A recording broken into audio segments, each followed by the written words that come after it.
Ao vivo, 6 segundos, de praxe.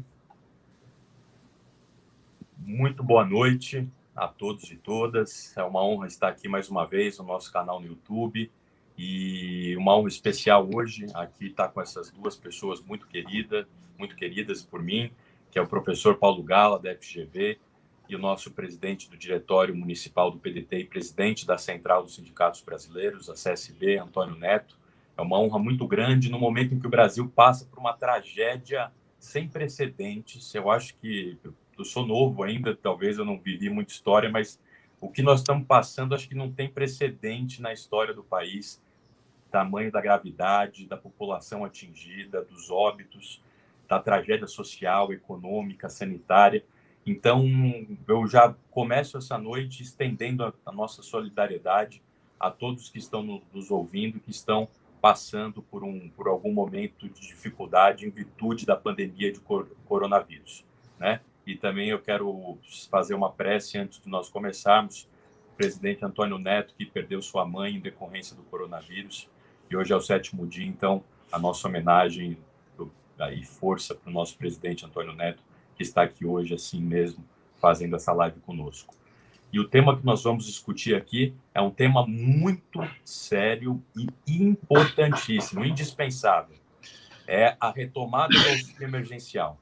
A retomada que foi feita agora, 2 dias, num valor médio de R$250, aí com piso aí, um mínimo de 150, o valor médio chega a 250, como eu já disse, e um teto de 350, caso a mãe seja, né, uma chefe de família solteira. E nós vamos discutir aqui, primeiramente, a demora para que esse projeto fosse aprovado no Congresso, sancionado pelo governo, e o quão importante é essa renda, e mesmo ela é importante, mas mesmo assim ela é muito insuficiente, comparado inclusive ao primeiro auxílio que foi pago em parcelas no ano passado. Então, por ordem alfabética, eu queria passar a palavra para o nosso presidente Antônio Neto, para ele fazer os primeiros comentários sobre esse tema fundamental e importantíssimo, que é o auxílio emergencial e essa retomada dessa nova rodada de parcelas. Boa noite a todos, boa noite, Paulo, boa noite, Gabriel, boa noite, aquele que está nos vendo aí. Obrigado aí pelas palavras, Cassiano. A recíproca é verdadeira, temos um apreço muito grande por você, sabemos de todo o seu esforço ao longo de todo esse período para poder levar debates e discussões. Você sabe que nós que estamos aí e militamos no movimento sindical, estamos numa briga muito grande contra esse governo já desde que ele tomou posse. O professor Paulo vai lembrar e poderá entender que muitos que passaram pelo governo sempre falavam em extinguir a Era Vargas, esse chegou e pragmatizou a extinção com o primeiro decreto dele de reforma administrativa, com a extinção do Ministério do Trabalho. Isso foi muito simbólico, e para nós trabalhistas, para nós getulistas, isto nos acertou em cheio. E desde então ele nunca recebeu o movimento sindical. Todas as discussões, todas as reformas, seja a Previdência, agora mesmo a reforma administrativa, ou a PEC 186 do ano passado, todas essas coisas, eles nunca chamaram o movimento sindical, os representantes dos trabalhadores, para conversar. No auxílio emergencial passado, ele também foi com a mesma ideia de 150 a R$300, e nós, movimento social, partidos de oposição, fomos para cima dele, dentro do Congresso Nacional, com os partidos progressistas, e mostramos, né, a necessidade de que esse valor ele não teria condição. Você imagine, se hoje não pagam a cesta básica, lá não pagava também. E atingimos o valor de R$600. Chegou no final do ano e nós fomos enganados pelo ex-presidente da Câmara, que é a MP 1000, que era para você discutir o pagamento com ampliação para 600, ao invés de reduzir para 300 as parcelas finais, ele não deixou votar, sentou em cima, e ela caducou nos 4 meses. E esse é um problema que nós estamos tendo agora no Congresso Nacional, em que nós estamos exigindo que esse Congresso debata essa PEC, para que a gente possa mostrar para a sociedade, para os parlamentares, que esses valores são irrisíveis, são valores que não significam nada. num momento tão dramático. Hoje nós estamos com muito mais problema com a pandemia do que estávamos há um ano atrás. Há um ano atrás, em março do ano passado, era a primeira morte. Hoje nós temos 4.000 mortes por dia. Quer dizer, estamos com perspectiva, na sequência dessas mortes, de ter 500.000 mortes até julho. Ou seja, e nós sempre discutimos que toda a questão de lockdown, que nós defendemos que você possa ter essa parada, ela tem que ser acompanhada de uma ajuda para as empresas, para todo o trabalho formal, e para aquele informal você ter um auxílio emergencial. E esse governo, diferentemente de governos de outros países, de expressão até neoliberal, tanto quanto de políticas, estão adotando políticas de salvaguarda ou de salvação nacional. Você pega Biden agora, botou 1,9 trilhões de dólares para jogar na economia. A Merkel, o presidente francês, todos eles dando um jeito de mexer, tanto com o lado das empresas, do trabalho formal, como também cuidando do trabalho informal. Mas para nós é fundamental que a gente discuta hoje na sociedade, e até tivemos deputados próximos nossos, até do nosso partido, o PDT, que disse, olha, nós votamos a favor, porque a bancada de oposição votou contra essa MP de R$150, porque ela não poderia ser dessa forma. Se você vai lembrar, ele falou, não, tem que aprovar porque isso aqui vai gerar um monte de coisas aí. E não, pelo contrário, ela com 150 não ajuda nada. Ela, na verdade, precariza ainda mais, porque esse dinheiro, no valor de 600, que seria o ideal seria um salário mínimo, seria alguma coisa substancial, mas se você pegar R$600, esse é voltado para alimentação, para remédio, para as coisas, e volta para a economia, como aconteceu no ano passado. Nós só tivemos um PIB menos 4,1, não sei se esse é o número, por causa do auxílio emergencial. Não foram auxílio emergencial. E o programa de complementação, no caso de redução de carga horária, e jornada de salário e suspensão de contratos, se não foram esses dois recursos do ano passado, provavelmente esse PIB seria menos 7, menos 9. Então, nós estamos aqui, as centrais têm reunido, os partidos progressistas, com duas grandes demandas, Gabriel. E eu acho que aí, na parte econômica, o professor Paulo pode falar muito melhor do que nós, mas nós estamos aqui, primeiro é vacina. E nós estamos com um mantra, viu, professor? Nós estamos dizendo o seguinte, você é contra o lockdown? Exija vacina. Você é contra, você quer abrir seu comércio? Exija vacina. Você quer ir para festas? Exija vacina. Você quer ir para a praia? Exija vacina. Porque eles ficam criticando os governadores, os prefeitos, mas não cobram daqueles que têm a responsabilidade de colocar no SUS, no Sistema Nacional de Vacinação, a quantidade de vacina correta. Veja os números. O Brasil está com 8% de vacinados. Não adianta dizer que tem 13 milhões, 14 milhões de vacinados, você tem que fazer a proporção da população. E onde a vacina vem, ela automaticamente recupera a economia. Então, estão muito ligados. Então, nossa primeira tarefa, além de debater no Congresso Nacional um auxílio emergencial que seja efetivamente significativo, e provavelmente este Congresso poderá sentar em cima da MP para que ela possa ir por até a sua vigência de 4 meses, e aí ele caduca, e são os 4 meses que são os valores previstos na MP. Então, essa é a coisa que nós temos que dizer para a sociedade, para pressionar deputados, senadores, no sentido de exigir que seja, pelo menos, discutido no Congresso Nacional.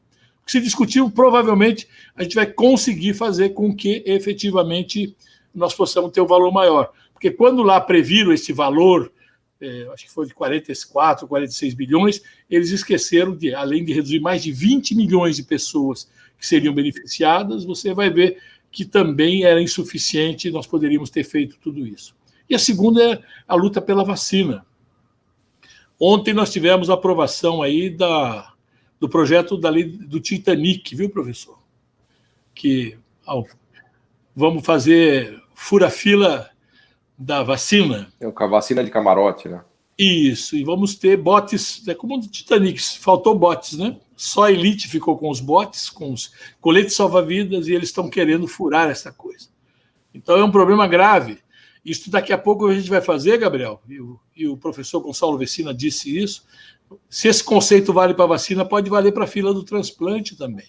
Eu tenho dinheiro, eu posso comprar o fígado, o rim, o coração e furar a fila. Veja, é grave.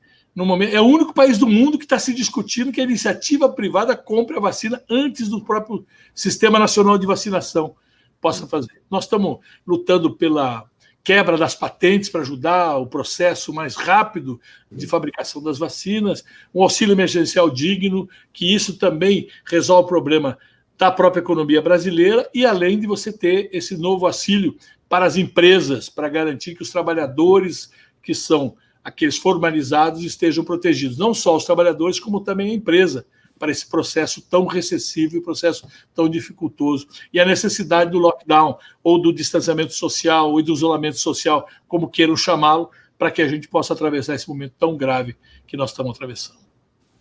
Obrigado, presidente. Eu acho que foi uma fala muito, com muito detalhe, muito enriquecedora, e eu acho que foi um resumo geral da nossa atual conjuntura, do nosso atual momento, e foi muito importante porque, agora, para fazer o gancho, para poder passar para o professor Paulo, essas comparações internacionais. Primeiro, o auxílio emergencial, o valor, se a gente for descontar aí a paridade, né, do poder de compra das moedas, mas o valor que é pago de outros países e o valor que é pago no Brasil. E, principalmente, levando em consideração a atual alta nos índices de preços, principalmente dos alimentos, do IGP, dos aluguéis, dos serviços, etc. A gente sabe que tem alguns setores, principalmente os setores que atingem a camada mais pobre da população, que estão em alta absurda, combustível, né, que atinge bem na base da pirâmide social, e o auxílio emergencial, o Brasil está com 19 milhões de pessoas na faixa da miséria. Os desempregados, a gente já está passando aí de 15%. Né? O último dado do CAGED falava em 14, alguma coisa, mas eu acho que a gente já agora, se for atualizar aí, depois do desastre da pandemia,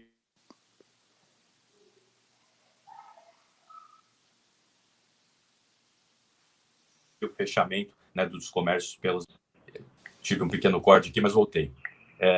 E todo esse colchão social que foi destruído pela pandemia e pela crise econômica causada, né, pelo coronavírus.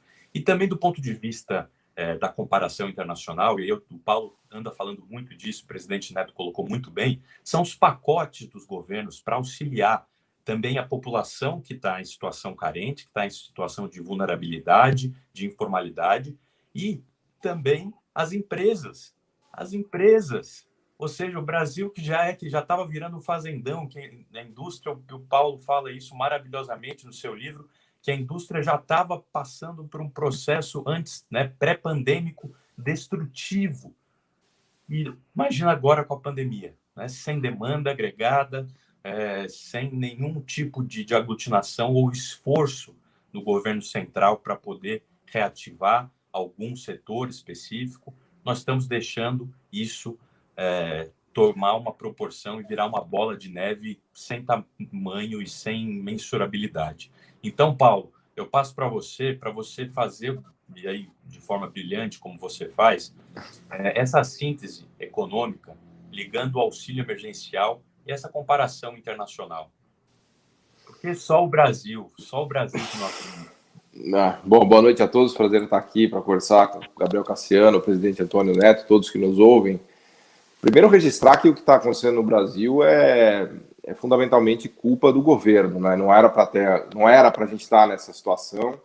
É sempre importante recapitular o que foi feito no início da pandemia, o negacionismo que foi adotado desde o início da pandemia em relação a vacinas, em relação à gravidade da doença, em relação à gravidade do contágio, em tudo que diz respeito ao Covid, né? O Covid foi tratado de maneira completamente negacionista e leviana, né? Então, o que está no Brasil hoje foi produzido, infelizmente, por nós brasileiros, liderados ou não liderados por esse governo. Então, é importante deixar claro isso, porque hoje o Brasil vai chegar praticamente a 100 mil novos casos dia num mundo em que há 400 mil novos casos dia. Então, o Brasil ele é causador de quase 1/4 dos novos casos de Covid. Ele já é uma ameaça global, né? Já é uma ameaça ao planeta. A própria OMS já tem dado declarações nesse sentido em vários países, né? O Brasil virou o epicentro da pandemia no mundo, e não à toa, porque ele tem uma população grande, né? Ele tem uma diversidade populacional e territorial gigantesca, né? Com a questão da Amazônia, que acabou sendo um agravante nisso, especialmente por conta da leviandade, né? Do que foi feito lá, né? Desde o começo. Então, é completamente diferente a gente falar do susto da pandemia em março do ano passado e do que ocorre hoje. Hoje não há nenhum susto no sentido de que já é tudo mais ou menos sabido, né? O que está acontecendo nos países desenvolvidos, que já chegam a 20, 30, 40, 50% da população vacinada, já é conhecido, já é um processo conhecido. Porque lá em março, abril, a gente poderia argumentar que, bom, poxa vida, é um vírus novo, ninguém conhece, foi todo mundo pego de surpresa, um fenômeno completamente atípico. Agora, passado um ano, não. Agora, realmente é uma prática de ignorância que a gente fez, né? A gente decidiu ignorar o vírus, ignorar a pandemia de forma deliberada, né? O governo fez isso, lembrando que o secretário de Política Econômica afirmou no final do ano passado que muito provavelmente a gente não teria uma segunda onda de Covid, quer dizer assim, coisas de uma responsabilidade gigantesca, né? Que o governo não pode fazer. Então, o preço que a gente paga hoje, ele se deve ao negacionismo que veio desde o princípio, né? Então isso é muito importante registrar, porque senão parece que a gente foi acometido por uma coisa inesperada, desconhecida. Não, isso foi lá atrás. Agora é bastante conhecido já, né? O que a gente deveria ter feito e o que a gente não fez, né? O segundo ponto que eu queria destacar é que a situação, como o presidente falou, a nossa situação hoje é muito mais grave do que era um ano atrás. Apesar da gente ter conhecimento da doença, apesar da gente ter conhecimento das vacinas, a gente tem hoje muito mais casos, o nosso sistema de saúde está em colapso, né? Com já falta iminente de oxigênio, falta iminente de anestésicos, né? Todo o nosso complexo de saúde está realmente colapsando por falta de insumos, né? De leitos, de equipamentos médicos hospitalares. Então, a pandemia pegou em cheio o Brasil agora, não foi em março do ano passado. Agora a gente está com 4 mil óbitos em 24 horas. E a situação econômica agora é muito pior do que era há 12 meses atrás. Ela não é melhor. Porque agora as empresas estão mais endividadas, mais pessoas estão desempregadas, maior é a informalidade do mercado de trabalho, né? Maior é a dívida, inclusive, dos consumidores, né? Das pessoas que perderam o emprego. Então, um ano de economia na pandemia também cobra um preço muito, muito elevado em termos de fragilização da estrutura produtiva, né, da situação das empresas, das famílias, e assim, não é difícil perceber que a gente tem milhares de empresas que quebraram e nunca mais vão reabrir, né? Tem empresários que entregaram uma vida inteira de trabalho em um ano, em 6 meses, acabou, simplesmente acabou o negócio, né? E neste momento, mais do que nunca, a necessidade de ação do governo era ainda maior, ou seja, a gente precisaria de uma resposta mais enérgica do que a que foi dada lá atrás em março. Só dar um oi para o Rogério Studert, que está se juntando a nós aqui, né? Eu argumentava aqui, Rogério, que a nossa situação hoje ela é mais grave. Paulo, eu estava escutando vocês, então escutei boa. O Antônio Neto, você me perdão por entrar um pouco atrasado, que eu estou com um problema aqui que eu tive que resolver, mas escutei bem vocês, e gostei muito que eu escutei. Boa noite a todos. Então, vou poupar todo mundo de fazer uma retrospectiva aqui, que eu ia fazer em homenagem ao Rogério. A nossa situação é mais grave, a meu ver, hoje do que era um ano atrás. Ou seja, a necessidade de ação do governo hoje é maior do que era um ano atrás. E o que me espanta e o que me choca é que o governo e o próprio Congresso age como se a pandemia já tivesse sido superada, né? Eu tenho uma sensação de uma quase alienação do governo, do Congresso, como se eles... A minha sensação é que eles estão nos Estados Unidos, em que já 30% da população foi vacinada, a perspectiva é que em 2 meses 100% da população seja vacinada, que o desemprego caiu para 6%, que a economia voltou a crescer. Tudo isso é verdade para os Estados Unidos, mas a gente não está nos Estados Unidos, está no Brasil. Não há nenhum sinal de recuperação econômica, a atividade está implodindo. Saiu dado hoje, por exemplo, de licenciamento de veículos desabando, com os lockdowns, a atividade toda parou, né? O desemprego não dá sinais de, apesar do CAGED ter mostrado criação de vagas formais, quando a gente olha a PNAD, que é a pesquisa mais completa de desemprego, ela mostra que o mercado de trabalho brasileiro não dá nenhum sinal de melhora, de recuperação. Então, o quadro econômico é dramático e demandaria uma ação muito mais enérgica, inclusive do que foi feito lá atrás. Não estou nem dizendo do que está sendo feito agora, né? Lembra que lá atrás a gente fez o orçamento de guerra, que até, aliás, me surpreendeu no final, e como disse o presidente Antônio Neto, foi um movimento muito mais devido à ação do Congresso do que do governo, né? Porque, por exemplo, o governo queria dar o auxílio emergencial de R$150 e o Congresso acabou pressionando e levando para os R$600, o programa do Pronamp, de segurar empregos também, condicionado à não demissão, foram respostas do Congresso. Então, o Congresso brasileiro, acho que ele acabou dando um exemplo ano passado, em termos de resposta à pandemia, né? Lembrando que o auxílio emergencial, o gasto ano passado foi de R$300 bilhões, né? Foi realmente uma transferência de renda enorme. O impacto que isso teve em redução de pobreza e de desigualdade foi gigantesco, né? Agora, isso perto do que a gente faz hoje, o que a gente faz hoje é praticamente ridículo, porque a gente está tomando medidas para uma economia que se recuperou da pandemia. A gente está muito longe de ter uma recuperação, né? Tanto do ponto de vista de atividade, de retomada da atividade, porque a gente está de novo mergulhando já em lockdown e numa situação de paradeira geral, e que é necessária, né? Com vacinas atrasadas, né? Apesar da gente ter uma capacidade muito forte agora, o Butantan já está indo a 1 milhão de vacinas dia, aliás, a produção de 1 milhão de doses dia, né? Mas só fazer um registro, o Brasil que já foi campeão mundial da vacinação, o Brasil que era tido como um exemplo de vacinação, das campanhas de vacinando 80 milhões, 100 milhões de pessoas de gripe, né? Tido como realmente um campeão mundial de vacinação, né?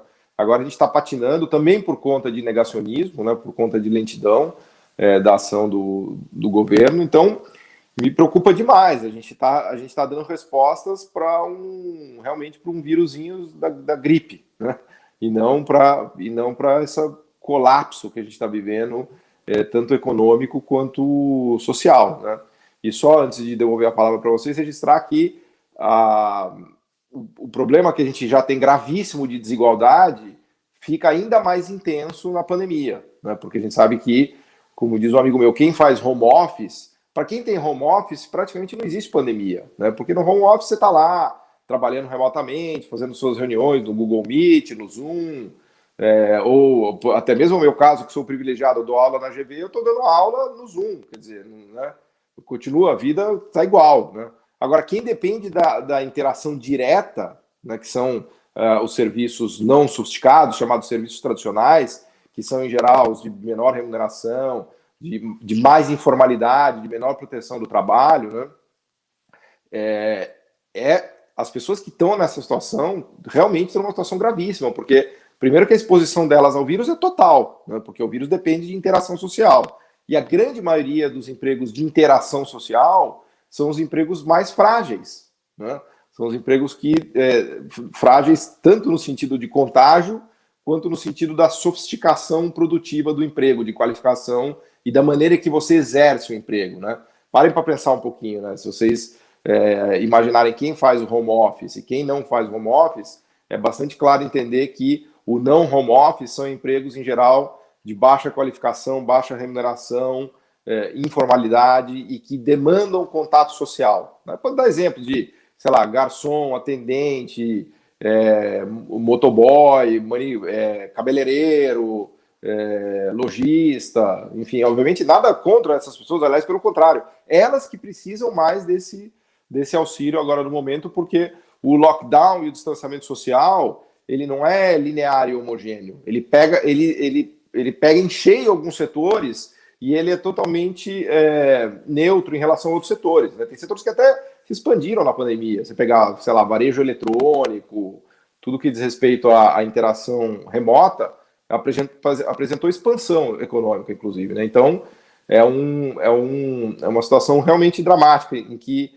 quem mais precisa é quem menos tem, porque já está numa posição muito difícil na estrutura social, na estrutura da desigualdade e no tipo de trabalho, né? Então, se é necessário uma ação do governo para reduzir desigualdades e para ter projetos como renda mínima, como Bolsa Família, em períodos de normalidade, imagine numa situação como essa, né, em que realmente a gente está falando de pessoas que já estão no limite do limite mesmo. Né? Então, me preocupa muito, né, muito. Eu acho que a gente tem que subir o tom da crítica e a sociedade se mobilizar por conta das vacinas e por conta da necessidade do auxílio, porque a gente começou o ano achando que estava tudo resolvido, e eu me lembro bem, falei em várias conversas lá, e falei, olha, não está claro ainda que o 2021 vai ser melhor do que o 2020, né?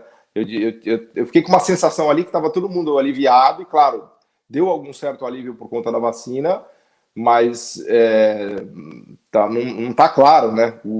Esse 2021 é um ano muito, muito difícil, né? Então, eu acho que é importante a gente ter clareza disso e me espanta o Congresso não trabalhar com essa perspectiva, né? Mais até o Congresso do que o governo, porque o governo tem sido, vamos dizer assim, consistente no negacionismo dele, né? Então, como um primeiro registro aqui, isso que eu deixaria aqui para a gente conversar e refletir, né?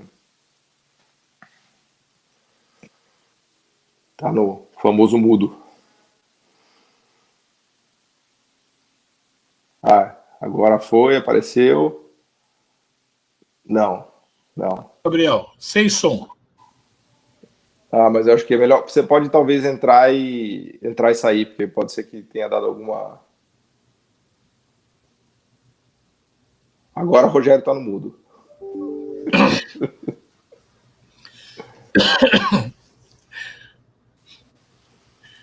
Bom, professor, o senhor está no mudo.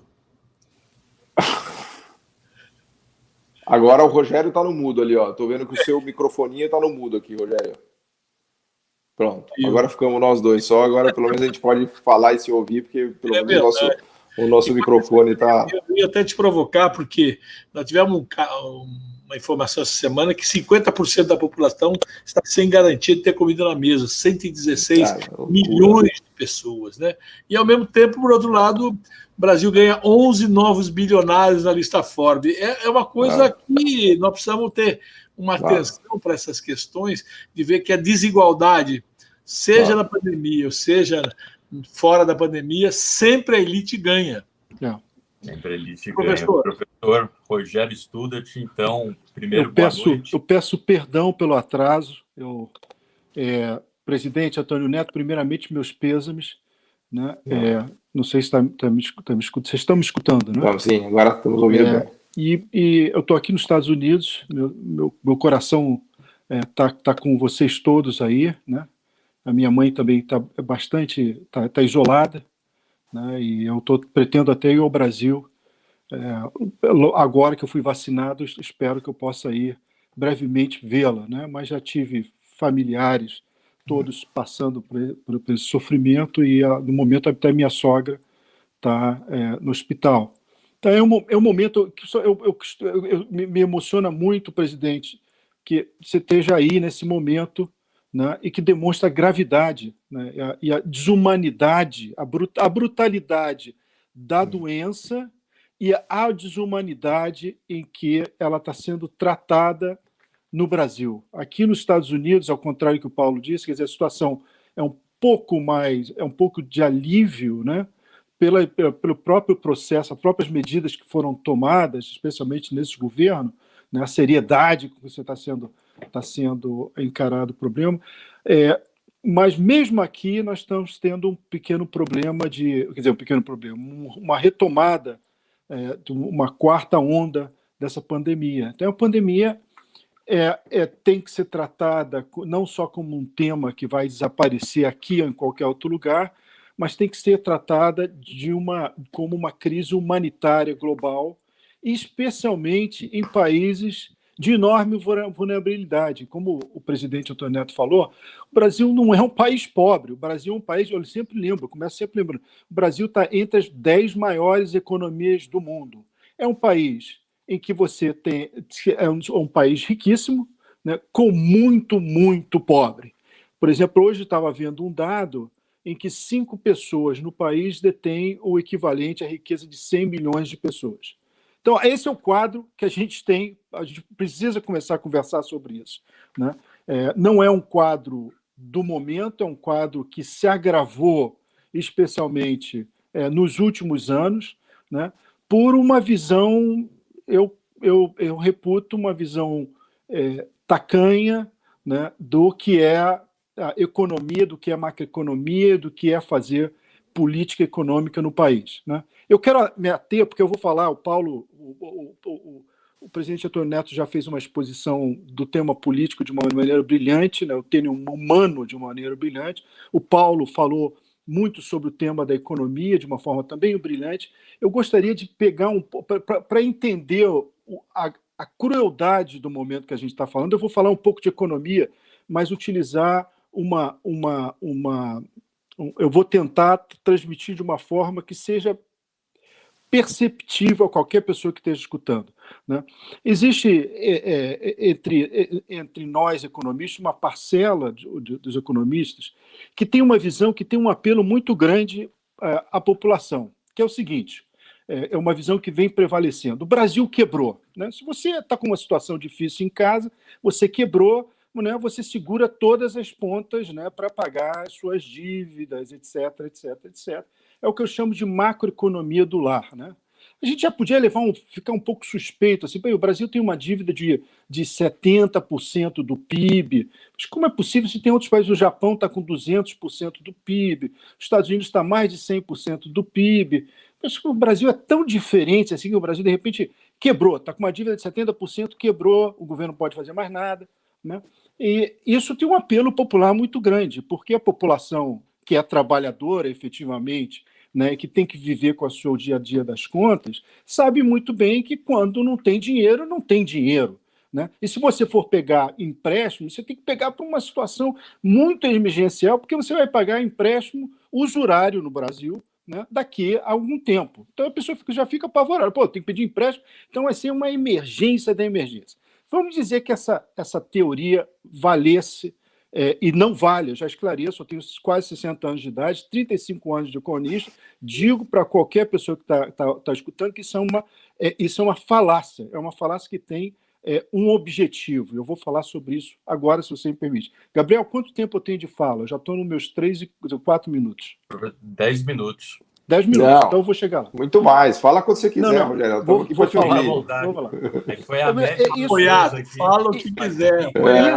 Essa visão prevaleceu e prevalece também, eu diria, eu não gosto de falar a palavra elite, mas um grupo de lideranças na economia que falam, olha, mas o Brasil quebrou, então você tem que levar isso em consideração, né? A gente pode fazer o que quiser, mas parece que quebrou.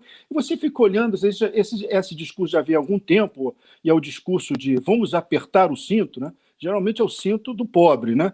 Porque o cinto do rico tem que ser afrouxado, né? Se você chegou a 5 pessoas tendo maior riqueza do que 100 milhões, não foi à toa, né? Foi a muito dinheiro entrando no mercado financeiro, muito dinheiro entrando em outros aspectos e pagando imposto, pequenininho. Ninguém, quer dizer, quem tem dinheiro, só quem paga imposto é quem não tem milhões de reais para comprar um advogado, ou contratar um advogado ou uma advogada que possa, né, gerar a possibilidade de não pagar imposto. Quem tem dinheiro no Brasil não paga imposto. Quem paga imposto é pequeno e médio empresário e os pobres de uma forma indireta, porque isso aí é transferido nos preços, né? Bem, eu antigamente achava que essa visão que prevalece, eu vou fazer, antes de entrar na visão, disputar a visão, eu vou falar o seguinte: por que o auxílio emergencial? É uma questão moral. As pessoas estão morrendo de fome, né? Não estamos falando aqui, mesmo que você estivesse em casa, você falasse assim, poxa, eu quebrei, então vou pedir dinheiro, mas isso é emergencial. Não. Mas se o pessoal está morrendo de fome em casa, você faz o que te for necessário.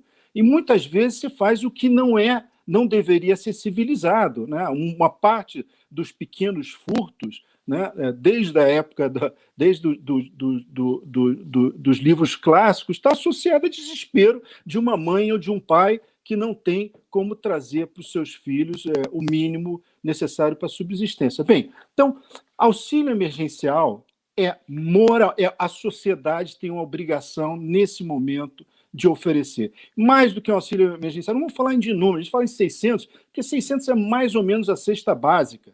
Tem que ser um número que deixe as pessoas suficientemente tranquilas para poderem ultrapassar esse período e não ter que sair à rua, né? Evidentemente, as pessoas não estão saindo, quem está sofrendo não está saindo da rua para ir para a praia. Essa é uma outra versão. Quem vai para a praia porque precisa são aqueles caras que levam o mate, né? E precisam vender o mate ali. Esse é o que vai pegar a doença e esse é o que vai morrer, provavelmente, na fila de um SUS que foi também deteriorado em função desse discurso de que o Brasil quebrou. Vamos ver. Quer dizer, primeiro, não há nada em economia, o Paulo me conserte o que eu estou falando, nada em economia que seja similar, a macroeconomia seja similar à economia do lar. Não funciona assim. Um país não quebra, a não ser que ele tenha problemas de balanço de pagamentos e reservas internacionais e subitamente não tem mais dinheiro para pagar. O Brasil tem 400 bilhões de dólares de reserva internacional. Então, o problema é o problema de como é que você arranja os seus mecanismos de financiamento interno e o governo, com 80%, quanto é que está hoje a dívida sobre o PIB? 80%, 85%? Está muito abaixo do mundo inteiro. Os Estados Unidos aqui, esse país comunista, já passou de 100%. Né? O Japão já está mais de 200%. Né? Nenhum país tem essa aflição toda com a dívida. Aí você fica pensando, você para e diz, mas se pode financiar, como é que financia? Financia emitindo mesmo, o Banco Central já fez isso, o Banco Central nos Estados Unidos já fez isso, outros lugares já fez isso. É rodar o papel moeda e entregar para as pessoas sobreviverem, para poderem ficar em casa, para os filhos poderem ter a sua alimentação e não criar o desespero. Isso é que tem que ser entendido. É factível fazer isso? O Brasil quebrou? Não quebrou. Isso é uma bobagem. Quer dizer, por que você... Então você fala, mas, Rogério, você é economista, tanto economista na televisão falando isso, por que a que serve isso? Hoje em dia, eu já cheguei à conclusão que ou você é cínico em relação a isso, você está ganhando, né? Ou simplesmente você teve uma lavagem cerebral. Né? Eu acho que nenhum dos dois. Vamos pensar o seguinte, quando você começa o discurso de o Brasil quebrou, qual é o segundo momento? Você está em casa, a casa quebrou, você não quer pedir dívida, você começa a vender as joias, as cadeiras, né? Você vai vendendo. Então, esse discurso favorece as duas coisas. Primeiro, você implementar um ajuste, um apertar dos cintos dos mais pobres, porque isso coloca eles numa situação de gravidade, vão trabalhar por qualquer coisa, é a tal da flexibilização do mercado de trabalho, que deixa o pobre pagar. Né? E o segundo, facilita o discurso. O Brasil quebrou, vamos vender. Então, mesmo que esse governo quisesse mudar esse tipo de conversa, né, a verdade é que essa conversa ela funciona para os objetivos desse governo ou de outros governos que já tiveram aí, que querem vender e vender rápido.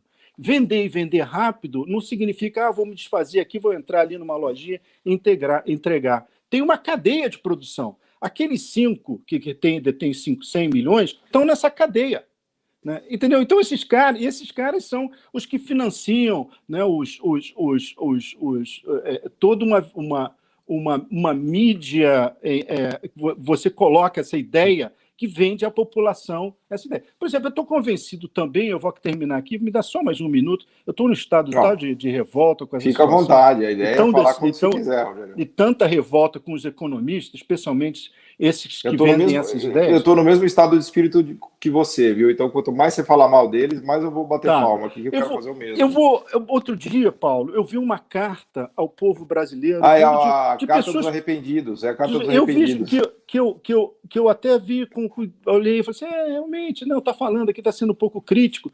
Não tem nada sobre SUS, a destruição do SUS, não tem nada do tema do auxílio emergencial. Né? Aí então fica falando, depois sempre acaba assim, mas a gente tem que fazer uma reforma, porque o Brasil quebrou. É sempre o mesmo discurso. E o Brasil, essa história de o Brasil quebrou, só pegou no Brasil. Em nenhum outro lugar do mundo as pessoas olham e falam assim, mas peraí, um país que tá a 8ª economia do mundo quebrou, que tem 400 bilhões de reservas internacionais, Né? Para vocês terem uma ideia, olhem quanto tem de reserva internacional a Argentina, para vocês entenderem o problema. Né? A gente vai ter uma explosão inflacionária. Da onde? Se as pessoas não estão comendo, qual é a demanda que vai criar essa explosão inflacionária? A única explosão inflacionária advém da demanda de commodities, tipo carne, tipo soja, que está vindo do exterior, porque no Brasil ninguém está comprando nada. O consumo de carne do Brasil está caindo. Né? É um vexame o que está acontecendo. Bem, então, eu só vou terminar aqui, que é uma coisa que mais me revoltou, essa discussão sobre a abertura dos cultos, né? Porque foi uma discussão enorme. É a mesma lógica, porque a lógica da abertura dos cultos é a lógica do negócio. Existe um negócio no Brasil. Esse negócio precisa da presença do povo. Então, da mesma forma como você vende de forma teológica, né, de forma como se fosse algo escrito em pedra, que o Brasil quebrou, a gente precisa vender e não dá para atender essa população que está morrendo de fome, você diz, olha, o culto só pode ser presencial. Só pode ser presencial para quem? Para quem vai lá e entrega o seu dinheiro para essas igrejas, que se você andar em São Paulo, você vai saber do que eu estou falando. Palacetes de igrejas. Então, eu acho que o Brasil, hoje em dia, está vivendo um momento dramático do ponto de vista social, humanitário, sanitário, mas estamos vivendo um momento dramático de cunho moral das pessoas que nos lideram. Infelizmente, esse governo ele só é a representação máxima disso e a representação máxima da incompetência. Não sei qual é a representação máxima, mas está nesse ponto. Eu acho que é muito grave o momento que a gente está vivendo. Então, eu termino simplificando. Auxílio emergencial é uma questão moral. A gente tem que fazer não só R$600, R$600, mas o necessário para as famílias ultrapassar esse momento. Segundo, o Brasil pode. O Brasil não está quebrado, tem 400 bilhões de dólares de reserva, a demanda não está explodindo a inflação, né? E pode. E quem é que tem que pagar por isso? No momento, emite. Depois vamos discutir uma reforma tributária para conversar com as 5 pessoas que estão com a riqueza de 100 milhões de pessoas no Brasil. Eu paro por aqui para não atrapalhar a discussão. Desculpe a emoção do momento, né? Que isso, professor, você lavou nossa alma. Aplausos realmente merecidos, porque a gente aqui no Brasil, eu, Paulo, o presidente Neto, a gente tem essa angústia e vive sobre essa égide, né, desse fiscalismo dogmático, que é uma coisa sem precedentes, que é algo que beira, como dizia Goebbels, né, que a mentira contada 1000 vezes vira uma verdade. Mas, Gabriel, isso também tem um apelo popular grande. Essa que é o cruel, porque você entende quem é mãe de família. Do orçamento doméstico. Ele fala assim, mas isso aí faz sentido, o Brasil quebrou. Então, como é que vai pagar as contas? Isso é uma mentira tão grande, uma mentira cínica. O ano passado, até se eu puder já interromper aqui, reforçando tudo que o Rogério falou, o ano passado ele mostrou claramente o que o Rogério está falando. O ano passado, o déficit primário, que é tudo que o governo gasta, menos do que ele arrecada, foi de 600 bilhões de reais. E o gasto com o auxílio emergencial, conforme eu disse, foi de 300 bilhões. Ora, se o Brasil estava quebrado o ano passado, como é que ele conseguiu fazer esse gasto de 600 bilhões de reais? Vejam, para quem não acompanha os números, o nosso déficit primário, que é quanto o governo gasta, menos o que ele arrecada, tem corrido na casa de 100 bilhões, 150 bilhões faz 5 anos. Ano passado pulou para 600, né? Triplicou. Então, o ano passado é uma espécie de ano que mostra que o rei está nu, que a gente tinha o recurso. Tanto tinha que ele foi depositado na conta das pessoas, as pessoas gastaram, inclusive é importante entender que esses recursos voltam para o governo da forma de tributação, uma tributação toda torta, conforme o Rogério falou, em que quem tem pouco paga muito imposto e quem tem muito não paga nada. O Brasil é uma espécie de paraíso fiscal para os mais ricos do mundo, é uma coisa surreal. A gente conseguiu construir uma das sociedades mais desiguais do mundo e um paraíso fiscal no mesmo lugar, né? Mas eu só queria reforçar, então, que no ano passado ficou muito claro que o governo tem como gastar, basta o Congresso autorizar e ordenar a despesa. O Tesouro deposita na conta, né? A questão, o obstáculo que a gente tem é ideológico, é mental, ele não é real, ele é legal, porque o Congresso, obviamente, do jeito que está colocado, não autoriza. O ano passado ele autorizou. Quando ele autorizou, esses recursos foram pagos. É claro que a dívida pública aumentou, mas ela aumentou em prol de salvar vidas, de botar dinheiro para as pessoas poderem comer. Então, no futuro, brasileiros terão que pagar mais imposto, obviamente, para honrar essa dívida, para remunerar essa dívida. E lá na frente, a gente fazia muito bem em conversar com essas famílias que o Rogério menciona, né, para que elas paguem a maior parte disso daí. E daí vem a paura do mercado financeiro, né? Porque o mercado financeiro, por definição, é lugar de rico, né? Por que é lugar de rico? Porque quem poupa é quem tem dinheiro, né? É uma coisa meio lógica. Você só tem dinheiro, só tem recurso se você poupa, né? Então, quando você poupa, você acumula recursos que estão no mercado financeiro. Então, todo mundo que está no mercado financeiro é rico, né? Não tem ninguém pobre no mercado financeiro. São todos que pouparam riqueza e construíram riqueza. Agora, nada deixa a pessoa rica mais temerosa do que ser tributada. Isso é uma coisa assim que causa paura. Então, o aumento de dívida pública para o mercado financeiro e para os mais ricos significa o quê? Significa uma promessa de tributação futura. E isso é tudo que eles não querem, né? Então tem um problema aí realmente de transferência de renda e riqueza no tempo, né, Rogério? Você tem, Paulo, a gente também tem falha. Você me permite falar um pouquinho mais? Claro. Eu sempre achei isso, Paulo. Eu achei que esses caras têm uma visão equivocada, têm uma visão, né, que é ideológica. Não é não, Paulo. Eu acho que isso aí é cinismo, porque isso permite a si mesmo justificar de atitudes desumanas. Então, você permite a um ministro da Fazenda falar assim, não, mas você vê, isso a gente vai ter que tributar no futuro, não sei o que lá, não sei o que lá. Parece que tem alguma justificativa em você deixar as pessoas morrerem. Então, você justifica desumanidade. Assim como você justifica, por exemplo, defesa de culto numa pandemia que está matando 4 mil pessoas. E eu queria mais falar uma coisa, se me permite, eu tô realmente revoltado com o presidente. A gente devia aqui, Paulo, estar discutindo o plano emergencial de recuperação do emprego e da juventude. A gente devia estar discutindo aqui o que é o futuro do Brasil. Mas no Brasil, isso é que espanta no Brasil. Quando eu chego no Brasil, eu falo assim, eu estou voltando a outro mundo. O mundo está discutindo qualquer outra coisa. Eu não estou falando do mundo só dos Estados Unidos, ou da França, ou do Japão. Eu estou falando de qualquer parte do mundo. Anda na América Latina. Né?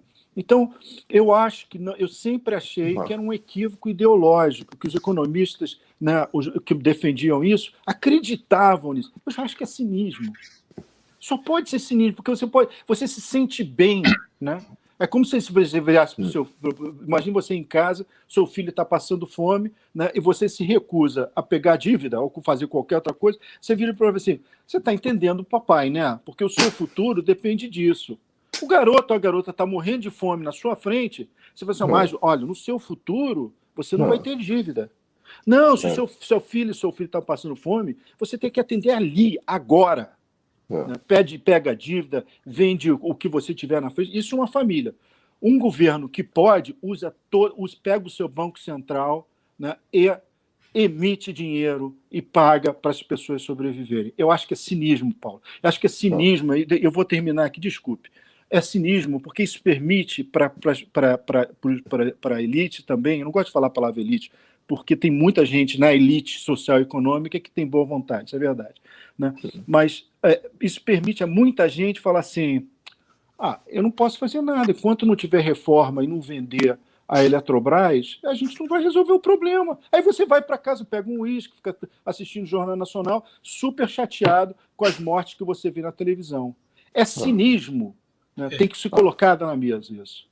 Rogério e Paulo, essa elite escravocrata que tem no Brasil, que não engoliu até hoje a abolição, é que tem esse pensamento. E só saiu esse manifesto aí dos banqueiros, dos economistas, porque a pandemia bateu-lhe a bunda.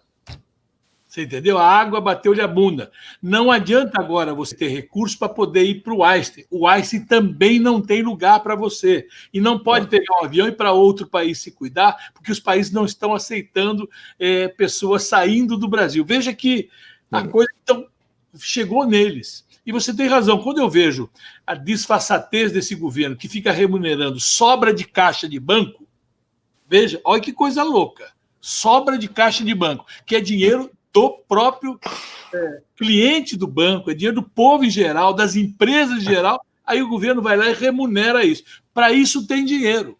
Para pobre, não tem dinheiro. Para empresa se refinanciar, se estruturar, não tem dinheiro. Não se pensa num processo de reindustrialização ou de adequação da indústria. Por exemplo, é inaceitável você importar respirador, importar máscara da China e você ter uma indústria do vestiário no Brasil fechando as suas portas. Você poderia fazer um rearranjo industrial como na guerra. Nós estamos numa guerra. Não, na verdade, você nem importa porque eles estão proibindo a exportação, eles estão dificultando a exportação. Né? Tem casos de vacinas e máscaras e equipamentos que estavam no avião para vir para o Brasil e que foi impedido, porque outro país pagou mais caro, passou na frente. A gente sequer consegue importar o que a gente precisa.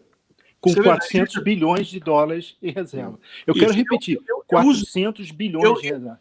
Rogério, eu uso muito um exemplo, eu discuti isso uma vez com o Ciro, sobre esses 400 bilhões. Eu, quando tenho a minha poupança, e se eu tenho um problema na minha casa, eu não vou fazer empréstimo para eu resolver o problema que eu tenho em casa. Eu vou na minha poupança, saco a minha poupança e utilizo em casa. Eu estou com déficit público, eu estou precisando de dinheiro e mantenho os 400 bilhões de dólares a juros negativos nos Estados Unidos, favorecendo a quê e a quem?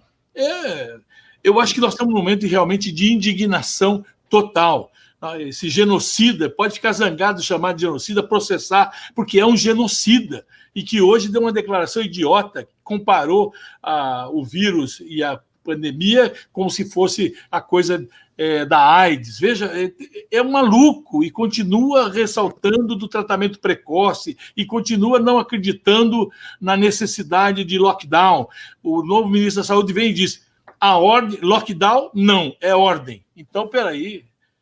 Tudo tem que ser discutido, as possibilidades. A Araraquara fez lockdown e diminuiu em 50% o índice de internação e há 3 dias não tem nenhuma morte na cidade.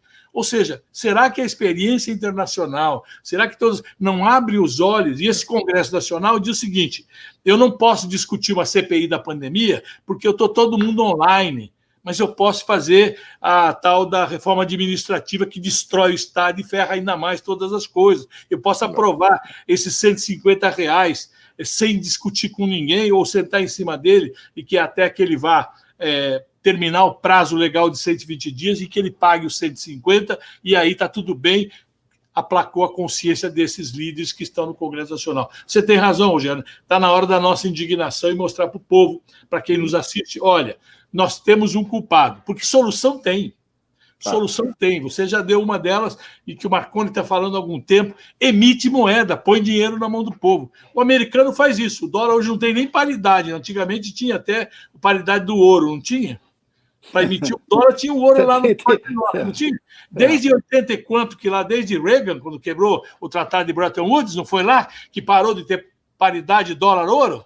Agora parece tudo moeda falsa, porque não tem nenhum lastro naquela porra, e eles emitem tudo querem. E detalhe, Antônio, os Estados Unidos têm um dos maiores déficits comerciais do mundo. Né? Hoje o Biden anunciou 2 trilhões de dólares, 1,9 trilhões de dólares de investimento em infraestrutura, depois de ter feito 1,9, me corrija os números, mas é por aí. Ao total já são 6 trilhões de dólares. A dívida americana vai para 120% do PIB. O Brasil ainda está em 80%. Né? Tá bom, os Estados Unidos é primeiro, mas o Brasil é 8º. Realmente é isso? Não, esse é um momento, realmente é um momento dramático do Brasil. Não pode nem pescar. Eu gostaria de dizer uma coisa também. Eu tenho muitos amigos que assinaram, por exemplo, aquela carta. Né? E eu acho que existe um problema ainda, e eu não assinei, eu falei, não vou assinar, porque não tem nada sobre SUS, não tem nada sobre auxílio emergencial, não tem 600%, teria que ter muito mais. Né? A gente pode até conviver e acreditar que as pessoas tenham boa vontade. Tem um problema adicional, Paulo, que eu quero compartilhar com você, que você deve ver, é o seguinte, você, quando começa a viver em um determinado grupo de pessoas, as pessoas começam a repetir falácias, você não fica até sem graça você falar uma coisa desse tipo. Né? Eu agora falo assim, olha, me telefone e falo assim, olha, você pode assinar aqui, talvez você tenha passado por essa situação. Eu falo assim, olha, muito bacana isso aqui, primeira vez que vocês falam se posicionam claramente, né? E são pessoas que fazem contribuições filantrópicas, mas você não vai falar nada sobre SUS, não vai falar nada sobre auxílio emergencial. Não, mas tem que ter reforma? Tem que estar escrito lá que tem que ter reforma? Não dá, gente. E esse mesmo grupo, Rogério, está pressionando o Congresso Nacional para aprovação de eles poderem comprar vacina privadamente falando. E eles se auto-imunizarem e Isso. a população. Isso é um crime inenarrável que estão cometendo com a sociedade brasileira. É verdade. Agora, o mais sofrido. Talvez, Antônio, seja o momento da gente parar de focalizar não, a gente tem que focalizar muito no Bolsonaro, né, e esperar que ele saia tranquilamente, mais rapidamente possível, mas focalizar também e mostrar que não é só ele que tem representado isso. Ele é a representação máxima dessa disfuncionalidade da sociedade brasileira. Né? Mas a disfuncionalidade existe. Ela vem existindo há muito tempo. Ela só se tornou muito grave agora. Né? Ficou escancarada. Quando as pessoas que têm dinheiro falam, eu vou comprar vacina. Porque, imagina, eu estou liderando, eu sou criador de emprego. Se morrer 5, né, tem 100. Né? O dono da Madeiro falou isso aí. Né? Quem? O dono do restaurante lá, Madeiro. Não é Madeiro? Madeiro, a rede. Como é que chama? Madeiro, a lanchonete Madeira, ele disse, olha, a gente sabe que tem que morrer, meu amor, se morrer 70 não é nada. Pode pesquisar, ele disse isso lá. Eu já era vegetariano, agora esse camarada nem passar por perto para tomar Coca-Cola, eu passo. Você sabe que o Mianmar...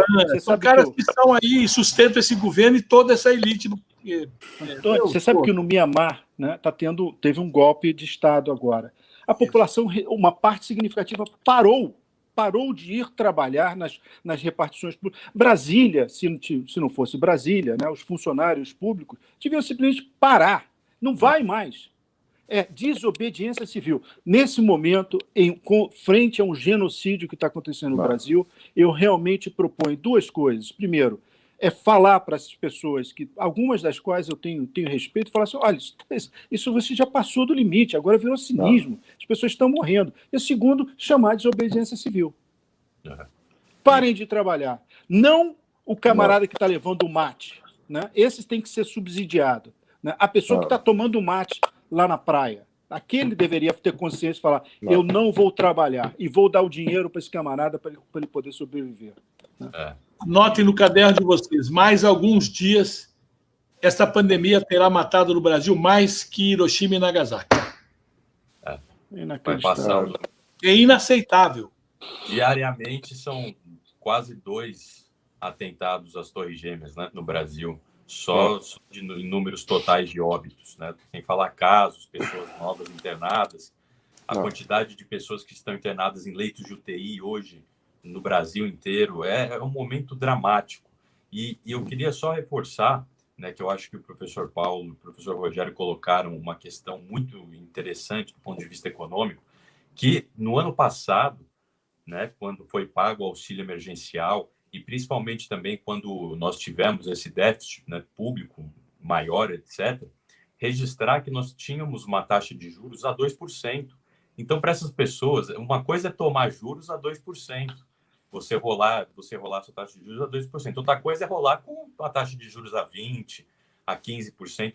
Então, era obrigação do Estado. Eu lembro que a gente discutiu muito, discutimos numa live com Bresser Pereira, aqui também, na época, que na PEC da guerra não se permitiu com que o Banco Central comprasse títulos diretamente do mercado primário, diretamente do mercado, né, do Tesouro Nacional, para poder fazer essa rolagem, e, vamos dizer assim, essa impressão, falando um termo para o nosso público entender, de uma forma mais eficiente, mais ágil. Então, houve uma discussão, para aprovar aquela PEC da guerra, já houve lá uma discussão de várias nuances, as resistências, o lobby do mercado financeiro, etc., e contando sempre a mesma mentira, que é aquilo que o professor falou, que eu acho que é nevrálgico. O Brasil quebrou 400 bilhões de reserva em dólares, 400 bilhões de dólares, tá? O Brasil quebrou 400 bilhões de dólares de reserva.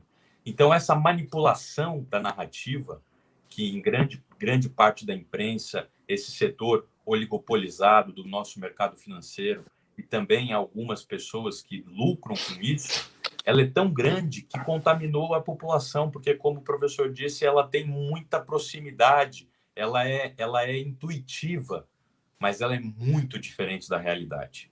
Muito diferente. É muito triste ver um país como o Brasil, com as condições que tem, deixar o seu povo passando fome. É muito triste ver o Brasil com as suas condições, o tamanho do seu Banco Central, o tamanho do seu Banco de Fomento, que é o BNDES, o tamanho, né, do seu Tesouro Nacional, da robusteza dessas instituições, chegar no momento em que nós estamos tendo, passamos de 4 mil pessoas morrendo diariamente e não tem vacina. O SUS, um Brasil, como o Paulo falou, que já foi campeão de vacinação e de exemplo de vacinação pública do mundo, hoje não consegue, tem estados que interromperam a vacinação por falta de doses. O Acre, Manaus, Amazonas, no Paraná, interromperam por falta de doses. Só estão aplicando a segunda dose nas pessoas que já tomaram. Quando é que a gente vai sair desse caos? É uma tristeza que amarga, porque as condições para resolver esse problema, a ferramentaria institucional, nós tínhamos, não é isso? Concorda? Absolutamente. E nós temos ainda. Eu vou pedir perdão, eu cheguei atrasado, eu tenho que sair mais cedo, porque eu vou buscar minha esposa agora. Agradecimento, obrigado pela paciência de vocês. Eu gostaria muito de que existem hoje em dia dois grandes motos no Brasil que devem ser desmitificados. Um é que o Brasil está quebrado, não pode pagar o seu pobre para não morrer de fome. O outro é que Deus quer que você vá para uma aglomeração porque é necessário para o culto religioso, né? As origens, as raízes são muito parecidas, claro. Porque você acaba dizendo para o pobre... o nível de ignorância é o mesmo. Não é só o... Aí eu bato para outra questão, Paulo. E de cinismo. Obrigado. De cinismo. E é bom lembrar que Deus, pelo que eu aprendi desde pequenininho, é onipresente, né? É verdade. Não precisa ir no culto se aglomerar. E também não quer. E qual pai ou qual mãe, estou falando, eu não sei da existência, que vai querer que seu filho ou sua filha se exponha ao perigo da morte? É isso. E é a mesma coisa do Estado. O Estado tem o mesmo papel. Qual é o Estado que pode deixar o seu cidadão ou a sua cidadã morrer de fome? Eu paro por aqui, eu sinto muito eu deixei de ser o economista. Não sei se o Rogério escutou hoje o ministro aí do governo defendendo, sustentando oralmente no Congresso, no STF, a favor da liberação dos cultos, diz que os evangélicos, os cristãos, não estão dispostos a matar pela sua fé, mas estão dispostos a morrer por ela. É um cinismo. É um cinismo inacreditável. E olha, acima de tudo, hein? De um lambe-bota para ficar bem com o seu chefe, inaceitável. Foi um prazer vê-los. Com isso. Foi um prazer vê-los. Prazer de ver, Rogério. Se cuida. Se cuidem. Tchau. Obrigado. Debate. Até uma próxima. Então, para a gente caminhar aqui, também para as considerações finais, a gente atingiu aqui já 1 hora de live. Eu queria começar agora pelo Paulo, né, fazendo as considerações finais, depois para o presidente Neto, levando em consideração, acho que tudo que a gente debateu, eu acho que ficou um grande recado, saiu aqui desse caldo todo uma grande questão, que é o cinismo hoje no Brasil, né, como o professor disse, essa manipulação da narrativa e essas mentiras, essas fake news que começam a moldar o pensamento das pessoas e começam a colocar as pessoas num certame que elas não conseguem mais ver outra coisa a não ser aquele horizonte. Então, Paulo, faça as suas considerações finais e fala para a gente.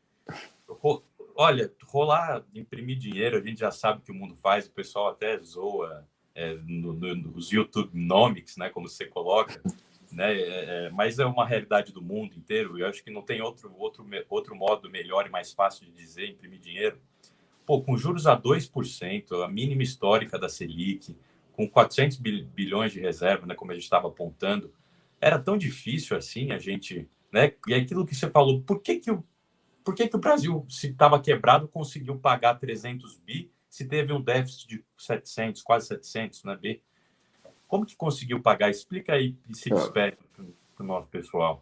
Eu acho que eu comecei falando da questão da culpa que a gente tem do governo, né, que responde pela situação atual do Brasil, né, porque a gente está nessa situação por conta de negacionismo, né, negação da ciência, negação da vacina, negação da gravidade da epidemia, que são coisas que estavam já, vamos dizer assim, mal ou bem resolvidas no século XIX, né, com o avanço do iluminismo. No século XX, eu diria que a ciência passou a ter plena credibilidade, né? Até mesmo a questão ambiental, se vocês quiserem, né? É consenso entre cientistas que a gente tem um aquecimento global e uma mudança climática, mas a gente tem um governo em que não se acredita em aquecimento global e em mudança climática, não se acredita em pandemia, não se acredita em vacina. Então, o negacionismo é pleno e a gente está onde está hoje por conta do negacionismo. Só que eu quero reforçar aqui que a área econômica é tão negacionista quanto. O ministro da Economia e o seu time é negacionista, assim como é o ministro do Meio Ambiente, assim como é o Ministério da Saúde, assim como é o ministro de Relações Exteriores. O governo é plenamente consistente, porque tenta se vender essa ideia de que o Paulo Guedes e seu time, não, esses a gente tem que preservar, porque esses são os racionais do governo. Não, o que eles estão aplicando na economia brasileira se chama bruxaria, negacionismo. Eles estão aplicando torniquete, achando que eles estão num convento dos 1400, querendo curar o doente tirando o sangue dele, fazer sangria. Eles estão querendo curar a economia brasileira fazendo sangria. Então, e acho que é importante essa crítica que o Rogério faz aqui, que não é só ignorância, tem cinismo nisso também, porque tem muitas pessoas que ganham muito dinheiro com isso, né? Então, eu acho que é importante a gente bater nessa tecla de não poupar a área econômica, porque a grande imprensa, a grande mídia e alguns setores da sociedade, que são os arrependidos que assinaram a carta, todos eles arrependidos, são eleitores do Bolsonaro. A carta poderia chamar os eleitores de Bolsonaro arrependidos porque morreram 350 mil brasileiros. Esse poderia ter sido o título da carta, né? Só que eles seguem preservando o negacionismo econômico, conforme o Rogério falou. Não está escrito lá que precisa ter auxílio emergencial, não está escrito lá que precisa reforçar o SUS, que precisa de dinheiro público para turbinar as vacinas. Então, acho que é importante a gente registrar isso, que o negacionismo é pleno. Dizer que o governo quebrou é a mesma coisa de dizer que você não acredita em vacina e que o vírus do Covid é inofensivo. É a mesma coisa, é o mesmo negacionismo. Então não vamos tentar separar em níveis de, vamos dizer assim, o nível de ignorância e de cinismo é o mesmo. Né? Se você dizer que você acredita em austeridade fiscal, né, é a mesma coisa você dizer que a vacina não funciona, que o Covid não é uma epidemia grave. Né? Então eu queria fechar nesse registro aqui, que o negacionismo é pleno e é consistente, e o governo tem um grande mérito. Ele é consistente, ele conseguiu achar todos os ministros da pior qualidade possível no nível máximo de negacionismo existente no Brasil. E eu fiquei assustado, até hoje eu estou assustado, de de enxergar, né, que a gente tenha brasileiros desse naipe, né, para liderar os negacionismos em qualquer vertente que vocês queiram imaginar. Na vertente da saúde, do meio ambiente, do comércio exterior, dos bancos de desenvolvimento, do Ministério da Economia, até o presidente do Banco Central, até vou dar uma poupadinha nele, porque eu acho que ele é dos menos negacionistas, né? O ano passado ele trouxe a Selic para 2%, até ainda, né? Agora, é assustador, mas eu concluo com isso aqui. Não fornecer o auxílio emergencial é o equivalente de não acreditar em vacina. É o mesmo erro, é o mesmo negacionismo. O negacionismo do teto dos gastos é o negacionismo da vacina. Então é importante deixar esses termos. Obrigado, professor. E agora passar para o presidente Antônio Neto também fazer as suas considerações finais. E o Paulo tem razão, porque o negacionista do vírus, ele mata pelo vírus. E o auxílio emergencial, nesse valor ou não ter, mata pela fome. São iguais. E a gente não sabe qual é pior a sua sobrevivência até a morte, porque morrer de fome também deve ser horroroso, tanto que é quanto falta de ar, no caso do Covid. E eu acho que a gente sai dessa live bastante animado de ver que temos pessoas que podem olhar de forma bastante concreta contra esse governo. Porque aquilo que apareceu naquela reunião de abril, Paulo, que teve lá o Salles falando, olha, vamos aproveitar, passar a boiada, né? Ou, como disse o Guedes, eles não perceberam, mas nós colocamos uma granada no bolso deles, eles vieram nos abraçar, nós colocamos uma granada no bolso deles, mostra que não é que eles sejam mal intencionados, eles realmente são comprometidos com o capital internacional de entrega e de terra arrasada. Então, caminhos há, soluções estão aí. E olha, eu estou querendo só que façam como diz o meu amigo Ciro Gomes, vamos fazer as boas práticas internacionais. Né? Vamos fazer como faz os Estados Unidos. Os Estados Unidos já está dando um show de vacinação. Né? Hoje começaram a vacinar pessoas com 16 anos. Você já vacinaram de quase 200 milhões de habitantes. Até o final do mês, o próximo mês, estarão com toda a população adulta vacinada. E nós que éramos o país que tinha melhor capacidade de vacinação de todos, por causa do SUS. Mas com o PEC 95 lá de 2017, com todos esses gestores que, como você bem disse, a mídia, e principalmente uma grande canal de televisão, Paulo Bolsonaro dioturnamente. Mas o Guedes era bom, o Guedes não sei o quê. E sempre salvando a política econômica que é tão genocida quanto a política de saúde que esse governo vem levando. Então, essas são 3 coisas que a gente tem que ter. O Brasil não está quebrado, não. Não está quebrado, não. Tem solução. A primeira e a mais rápida e simples, emite moeda e põe dinheiro no bolso do povo. Depois vai ver quem vai pagar a conta. Isso é fácil. Porque se uma motoquinha desse que entrega pizza, entrega iFood na sua casa, ele paga IPVA, por que o cara que tem um jet ski, um iate, um helicóptero, um avião, não paga IPVA? Só aí dá uma boa grana. Nós temos aí a questão de até 8% no IBTI. Como é que chama, Gabriel? ITBTI. ITBI. ITBI. Né? Temos 8. E a média do Brasil é 4. Se você só dobrar isso, você já pega aí mais uns 70 bilhões. Ou seja, tem lugar onde você tributar. E tributar rico, porque R$4,600 pagar 27,5% de imposto de renda é de um crime inenarrável. Enquanto quem ganha 100, 200, ou quem recebe dividendos e lucros de bancos, não é tributado 1 centavo, e famílias que estão se locupletando com toda essa história. Eu acho que é isso que o povo precisa saber. Há saída. E as saídas são simples. Não é isso? Simples. Para que você compre. E os países centrais estão fazendo isso, não estão, Paulo? Veja o que está fazendo lá. Basta você abrir qualquer jornal do mundo que você vai ver. Não precisa ir muito longe, não. Emite tudo bem. Depois vai ver. Vamos resolver o problema agora? Porque nós salvamos a economia e salvamos as vidas. Essa é a grande diferença. Parece que, inclusive, hoje, na ligação de Putin com Bolsonaro, está tentando atrapalhar a compra de 38 milhões de doses que o consórcio do Nordeste havia comprado. Olha que coisa.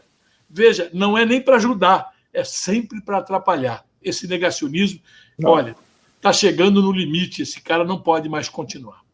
Obrigado, Cassiano. Foi um prazer. Obrigado. E especial para mim poder compartilhar uma sala, tanto com o Paulo como o Rogério, que me dão aqui, eu sempre os assisto e me dão aulas de uma visão de pessoas que são lúcidas, porque nós temos que buscar agora os economistas lúcidos, a burguesia lúcida, a burguesia nacionalista, para a gente fazer uma grande frente para derrubar esse negacionista, para derrubar tanto na economia, porque é tão negacionista quanto, para que, como você bem disse, para que a gente possa transformar o Brasil imediatamente.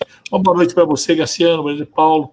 Olha, um forte abraço para o Rogério, que saiu, mas que encheu-me de esperança.